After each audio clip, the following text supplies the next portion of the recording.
Eternal volume 4 के last episode में हमने देखा था कि इटर्नल्स को ढूंढने की तलाश अभी भी जारी होती है। ड्रूक अपना काम कर रहा होता है और वहाँ पे इकारिस और थीना एक नए इटर्नल फेस्टोस की तलाश में निकल रहे होते हैं। और वहीं पे हम दूसरी तरफ देखते हैं कि वहाँ पे मक्कारी जो है उसको ड्रीमिंग सेलेस्टियल एक बहुत ज़बरदस्त तरीके से सेलेस्टियल का ओरिजिन, उनका फंक्शन, वो क्या करते हैं और किसको सर्व करते हैं, वो सब उसको डिटेल में बताता है। अब आगे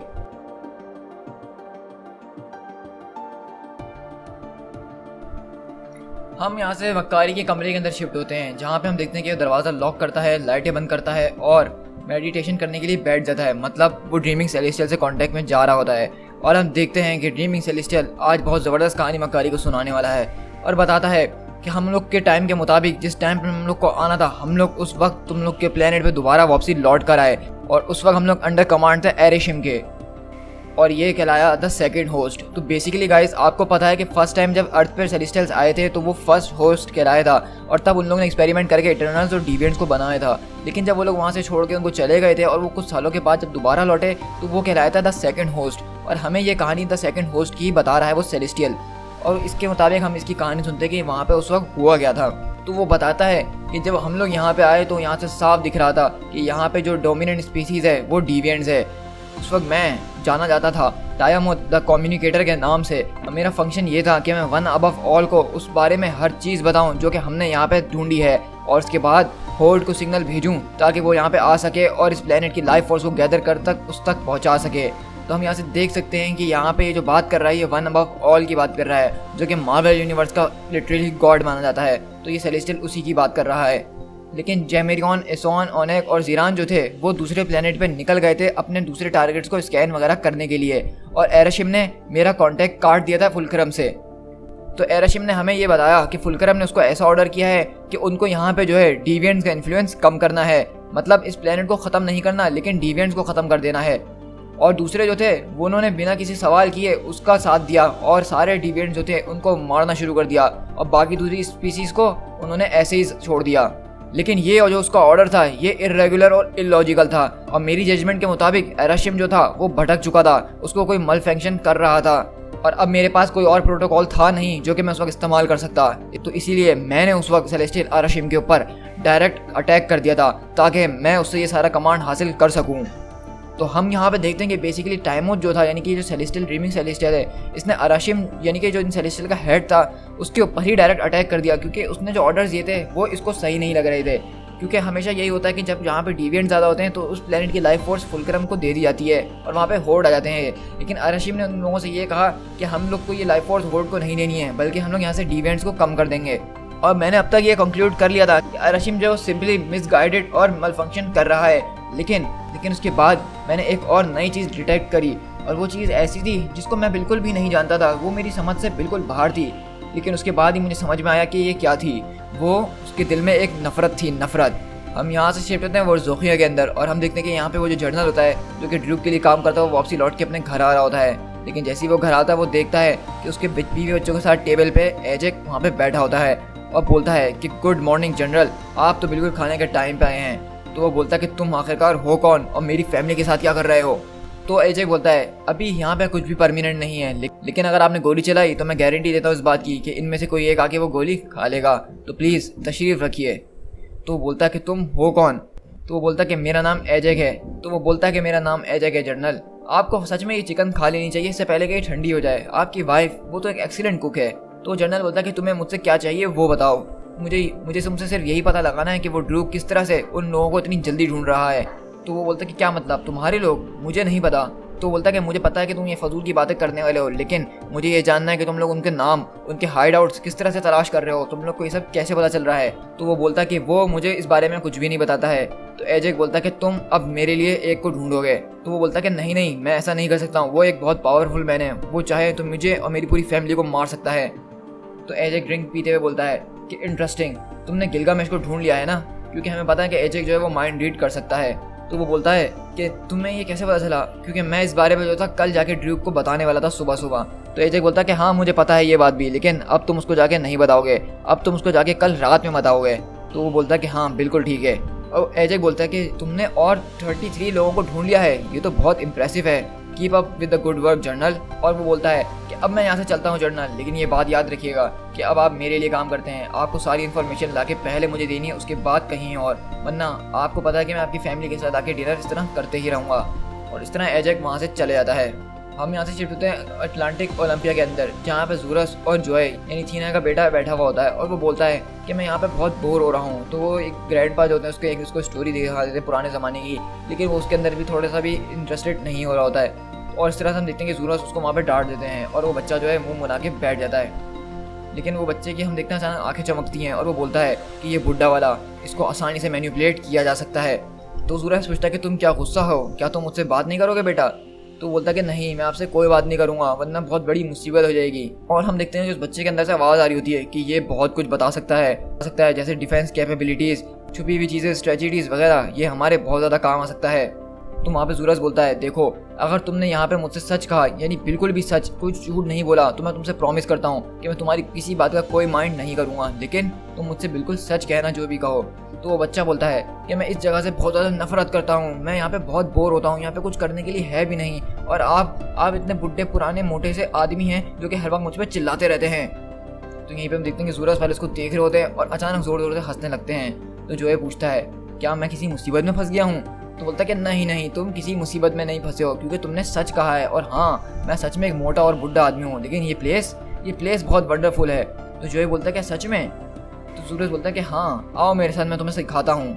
और हंस तरह से हम देखते हैं कि बच्चे के अंदर से आवाज़ आती है कि इस चीज़ को मॉनिटर करना और हमें इन्फॉर्मेशन देते रहना।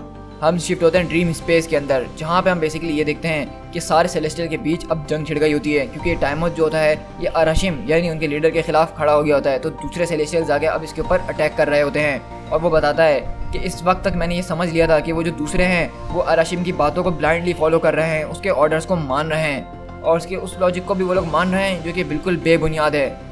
और उन पांचों ने मिलकर ये प्लान करा था मेरे लिए। ये जो लड़ाई थी, इससे तुम्हारी पूरी दुनिया हिल के रह गई थी, इसके ज़रिए तुम्हारे वर्ल्ड की फाउंडेशंस तक हिल गई थी, और इन फाउंडेशन के हिलने की वजह से तुम्हारी दुनिया के अंदर जो आज कॉन्टिनेंट है वो इसी की वजह से शेप में आए थे। इसके ज़रिए वैलीज़ और माउंटेन्स बन गए, और आखिरकार उन पाँचों के आगे मैं कुछ कर नहीं पाया और मैं बेबस हो गया। और इस तरह से हम देखते हैं कि वहाँ पे फ्लैशबैक में हम देख रहे होते हैं कि उन लोगों ने इसके साथ क्या किया होता है। तो वहीं पे मक्कारी पूछता है कि उन लोगों ने तुम्हें मारा क्यों नहीं? तो वो बोलता है कि किसी सेलेस्टियल को डिस्ट्रॉय नहीं किया जा सकता मक्कारी, उसकी अपनी फैमिली के ज़रिए भी नहीं, उसको सिर्फ चुप करवाया जा सकता है। और इस तरह हम देखते हैं कि वो लोग टाइमोथ को जो है यानी ड्रीमिंग सेलेस्टियल को खड़ा करते हैं जगह पे, और उसके ऊपर लाके एक बहुत बड़ा सा माउंटेन रख देते हैं, जिससे अब वो सूरज की रोशनी से दूर रहेगा और एक तरह से उसका काम बंद हो जाएगा। तो इसी वजह से हमने देखा था पार्ट 1 के अंदर, यानी कि पिछला जो वॉल्यूम गुजरा है, कि ड्रीमिंग सेलेस्टियल जो है वो ज़मीन के अंदर धंसा हुआ था, और किसी को नहीं पता था कि वहाँ पे ड्रीमिंग सेलेस्टियल इतने टाइम से है, क्योंकि ये सेलेस्टियल ही उसको यहाँ पे कैद करके गए थे ताकि वो उनके खिलाफ आवाज़ ना उठा सके फिर कभी। लेकिन हमें पता है कि आगे जाके मक्कारी ने किस तरह से उसको जगा दिया था। हम यहाँ से शिफ्ट होते हैं फिलिप टॉस की तरफ, जो कि वो इटरनल है जिसका इकारिस और थीना को पता चला है अभी। और थीना बोलती है कि हमें बहुत खुशी है कि हम आपसे फेस टू फेस आखिरकार मिल लिए मिस्टर टॉस। तो बोलता है कि हाँ ऑफ कोर्स, आपने बताया कि मैं किसी का अंकल लगता हूँ। तो वो बोलती है कि नहीं, अगर आप मेरी बात सही से सुने तो आप उसके कज़न लगते हैं, मतलब ये आप उसके बहुत दूर के रिलेटिव हैं, लेकिन अब जैसे कि उसकी डेथ हो चुकी है तो उसका सबसे करीबी जो है वो आप ही हैं, तो उसकी जितनी भी जायदाद वगैरह अब वो सब आपके नाम पे की जाती है। तो मतलब हम देख रहे हैं कि यहाँ पे थीना उससे बात करने के बहाने आई है और उसको ये सारी झूठी बातें बोल रही है ताकि वो उससे और सच्चाई जान सके कि उसको याद है या नहीं कि वो एक इटरनल है भी या नहीं। तो वो पूछता है क्या उसकी जो प्रॉपर्टी वगैरह है वो बहुत ज़्यादा है? तो बोलती है कि नहीं, इतनी ज़्यादा खास तो नहीं, लेकिन उसका अपना घर वगैरह है जो कि कुछ अहमियत ज़रूर रखता है। लेकिन जो भी हो, मुझे कोर्ट के ज़रिए यहाँ पे भेजा गया है ताकि मैं उसके राइटफुल हेयर को उसकी सारी प्रॉपर्टीज़ दे सकूँ, लेकिन ये सब करने से पहले मैं आपसे कुछ पर्सनल क्वेश्चंस करना चाहूँगी। तो बोलता है कि हाँ बिल्कुल, आप जैसा चाहें। तो बोलता है कि आपको क्या अपने बायोलॉजिकल पेरेंट्स के बारे में पता है? तो बोलता है कि नहीं, ज़्यादा नहीं, क्योंकि हम छोटा ऐसा ही था तो उस वक्त वो लोग जल के मर गए थे। मैं जो था अपनी ग्रैंड मॉम के पास भेज दिया गया था रहने के लिए, और मैं वहाँ पे तब तक मैं 16 साल का हो गया हूँ। तो थीना पूछती है अच्छा ऐसी बात है, तो आपकी ग्रैंड मदर किस तरह की थी?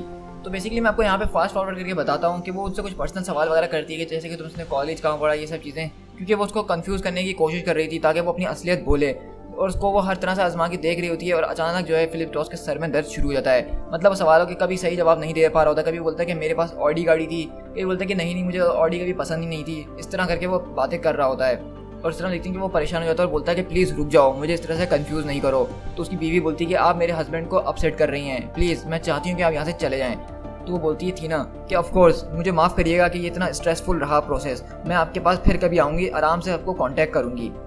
हम यहाँ से शिफ्ट होते हैं ब्राज़ील के अंदर, जहाँ पे हम देखते हैं कि एजेक जाता है उसके पास जिसको गिलगामेश कहा जा रहा था। मतलब इसके बाद अब इन्फॉर्मेशन मिल गई थी उसके जर्नल के जरिए कि गिलगामेश कहाँ पे है। और हम देखते हैं कि एजेक वहाँ पे पीछे आके खड़ा होता है और बोलता है कि द वॉरियर, तुमने ये ज़बरदस्त नाम लिया है गिलगामेश। तो वो बोलता है कि अगर तुम यहाँ पे शो के लिए आए हो तो बहुत देर हो चुकी है, कल का टिकट खरीद लो। तो बोलता है कि मैं यहाँ पे सिर्फ अपने पुराने दोस्त से बात करने के लिए आया हूँ, क्या तुम मुझे जानते हो? तो बोलता है कि मेरे पास कोई दोस्त नहीं है, पुराने या कोई से भी। अब तुम यहाँ से निकल जाओ, मैं थोड़ा बिजी हूँ। तो बोलता कि अरे हाँ, मैं तो भूल ही गया था कि तुम गिलगामेश हो। सोशल ग्रेसेस वगैरह तुम लोगों को कहाँ आते हैं? तो बोलता कि तुम शायद मुझे कोई और समझ रहे हो, तुम यहाँ से चले जाओ, मैं तुमसे कह रहा हूँ। तो एजेक बोलता कि नहीं, मुझे पता है कि मैं किससे बात कर रहा हूँ। तो वो बोलता कि बस अब बहुत हो गया, अब तुम्हें यहाँ से चले जाना चाहिए। और वो गुस्से से उठकर आता है एजेक की तरफ, लेकिन एजेक बोलता है कि नहीं, अब वक्त आ गया है द फॉरगॉटन वन, कि तुम वो सब याद कर लो कि तुम्हारे दुश्मन कौन है। मतलब हम देखते हैं एजेक जो है उसका माइंड वॉश ऐसा करता है, उसको ये दिखाता है कि ज़ूरस, थीना, सरसी, मक्कारी, इकारिस जो हैं वो उसके दुश्मन हैं। मतलब ये जो है एजेक अब अलग ही कोई नई चाल चल रहा है, जिसके ज़रिए उसने गिलगामेश को अपनी साइड पे कर लिया है और बोलता है कि अब तुम आराम से सो जाओ, ड्रीम करो फॉरगॉटन वन, अपने कार्नेज को जमा करो। वहीं पर हम देखते हैं कि सरसी ओलंपिया के अंदर चीज़ें चेक कर रही होती है, जैसे कि बोलती है कि किसी भी किस्म की ऐसी वेवलेंथ को चेक करो जो कि एक्स्ट्रा टेरेस्ट्रियल हो और क्लासिफिकेशन सेलेस्टियल से जुड़ी हुई हो। तो वो कंप्यूटर ढूंढता है और बोलता है कि नहीं, ऐसी कोई ज़बान नहीं है, यहाँ पे कोई ऐसा सिग्नल नहीं मिल रहा। और इस तरह से हम देखते हैं दूसरी तरफ सरसी अपने काम में लगी होती है और मक्कारी जो है वो अभी भी ड्रीमिंग सेलेस्टियल से मुस्तकिल बात कर रहा होता है। और वो पूछता है तो अब क्या होगा? तो बोलता है कि तुम्हारा प्लेनेट जो है एक बहुत ही ज़बरदस्त सोर्स ऑफ लाइफ फोर्स है और इसको जो है बहुत टाइम से हार्वेस्ट नहीं किया गया है, बहुत सदियों से। अब तक कोई भी ऐसा प्लेनेट नहीं है इस यूनिवर्स के अंदर जिसको इतनी देर तक हार्वेस्ट ना किया गया हो, ना ही उसके ऊपर आके दोबारा किसी का एक्सपेरिमेंट किया हो। और हर रूल के मुताबिक इस पावर को या तो सेलेस्टियल अपने पास रखते हैं या तो होर्ड के हवाले कर देते हैं। ये बैलेंस बरकरार रखना ज़रूरी है और अगर हमने ऐसा नहीं करा तो इसके ज़रिए हम जो है फुलक्रम को बहुत डिसप्लीज कर देंगे। तो मक्कारी बोलता है कि ये बताओ कि तुम अब करने क्या वाले हो? कि मैं जो हूँ यहाँ से सारी इन्फॉर्मेशन गैदर करूँगा, कलेक्ट करूँगा और फुलक्रम तक ट्रांसमिशन करूँगा, उससे पहले कि होर्ड यहाँ पे पहुँच जाएँ हार्वेस्ट करने के लिए। मक्कारी बोलता है उसके बाद क्या? तो वो बोलता है कि उसके बाद ये मुझे नहीं पता, क्योंकि ये मेरे ऊपर नहीं है, जो फुलक्रम कहेगा हम सिर्फ वही करेंगे। तो मक्कारी बोलता है कि अच्छा, फिर क्या होगा अगर तुम अपना मिशन यानी ये मिशन कंप्लीट ना कर पाए? बोलता है कि अगर मैं सारी इन्फॉर्मेशन जमा नहीं कर पाया और वक्त पर ट्रांसमिट नहीं कर पाया तो उसके बाद मैं एक सॉन्ग को इनिशिएट कर दूंगा। तो मक्कारी चिल्लाते बोलता है कि कौन सा सॉन्ग, तुम्हारा क्या मतलब है इन सब से? तो बोलता है कि उस सॉन्ग के ज़रिए जो है सारी क्रिएचर जो हैं वो एक क्वाइटरॉनिक स्टेट में चले जाएंगी, मतलब वो जिंदा भी होंगी और मुर्दा भी, लेकिन कुछ कर नहीं पा रही होंगी। और इस तरह फुलक्रम यहाँ पे आएगा और इस प्लेनेट की सारी एनर्जीज को एक्सट्रैक्ट करके ले जाएगा अपने साथ। तो मक्कारी बोलता है क्या इस पूरी यूनिवर्स के अंदर हर कोई कॉस्मिक बीइंग सिर्फ एक टूल ही है क्या? तो वो बोलता है कि हाँ बिल्कुल, हम सब सिर्फ टूल ही तो हैं फुलक्रम के। तुम्हारी प्लेनेट का जो मुकद्दर है वो अब मेरे हाथ में है और साथ साथ तुम्हारे हाथ में भी मक्कारी। तो जब तक मैं ये सारी इन्फॉर्मेशन जमा ना कर लूँ तब तक हमारा फंक्शन अनकॉम्प्रोमाइज्ड है। और इस तरह से हम देखते हैं कि सरसी को पता लगता है कि इस तरह की एक और सोर्स अभी पाई गई है, मतलब सेलेस्टियल से मिलती जुलती सोर्स, और वो बोलती है कि उसकी लोकेशन बताओ मुझे। और इस तरह हम देखते हैं कि वहाँ पे जोई यानी कि जो बेटा होता है थीना का, वो बोलता है कि ग्रैंडपा आखिरकार ये कैसी जगह है? तो बोलते हैं कि बेटा ये हमारा ट्रॉफी रूम है, यहाँ पे हम बहुत ज़बरदस्त टेक्नोलॉजी को कैप्चर करते हैं जो कि हमने अपने दुश्मनों से करी होती है और फिर हम उसको रिवर्स इंजीनियर करते हैं ताकि उससे हम अपनी डिफेंसेस बना सकें। ये जगह जो है दुनिया की सबसे प्रोटेक्टेड जगह है हर तरह के थ्रेट से, मतलब हर तरह के। और हम देखते हैं कि वो देख रहा होता है कि यहाँ पे हर तरह के वेपन्स वगैरह रखे हुए होते हैं। तो जोई बोलता है कि ये सच में हल्क है? तो बोलता है कि नहीं, ये कोई हल्क नहीं है, ये एक इम्पोस्टर है, लेकिन इसके पास कॉस्मिक पावर्स है, ये उसके ज़रिए ही चलता है और ये भी तकरीबन उतना ही पावरफुल है जितनी असली चीज़। तो जोई पूछता है क्या इसको मॉम ने गिरा डाला था? तो बोलता है कि नहीं, थीना ने नहीं, इसको तो मैंने गिराया था। और इस तरह हम देखते हैं कि वो यहाँ से वहाँ उन चीज़ों में घुस रहा होता है और वहाँ पे सूरज जो है इसको मना कर रहा होता है कि नहीं, हम ज़्यादा आगे नहीं जा सकते हैं, बस हमें अब यहाँ से आगे चलना पड़ेगा। लेकिन वो बोलता है कि ग्रैंडपा ये सब चीज़ें बहुत कूल हैं, क्या मैं आपके कंप्यूटर्स को देख सकता हूँ? तो सूरज बोलता है कि हाँ क्यों नहीं। और हम देखते हैं कि उसमें से आवाज़ आती है कि मॉनिटर एंड डिसमिनेट। तो वहीं पे एजेक बोलता है गिलगामेश को माइंड वॉश करते हुए कि हमारे गॉड्स ने हमें छोड़ दिया है, हमारे जो फिलो इटर्नल्स थे उन्होंने डिविएंट्स के साथ जाके हाथ मिला लिया है, उन्होंने हमारी दुनिया को बर्बाद करके रख दिया है। तुम्हारे पास ही सिर्फ इतनी स्ट्रेंथ है गिलगामेश कि तुम इन सब चीज़ों को रोक सको। अब इस दुनिया की खातिर तुम्हें फॉरगॉटन वन सारे के सारे इटर्नल्स को डिस्ट्रॉय करना ही होगा। To be continued.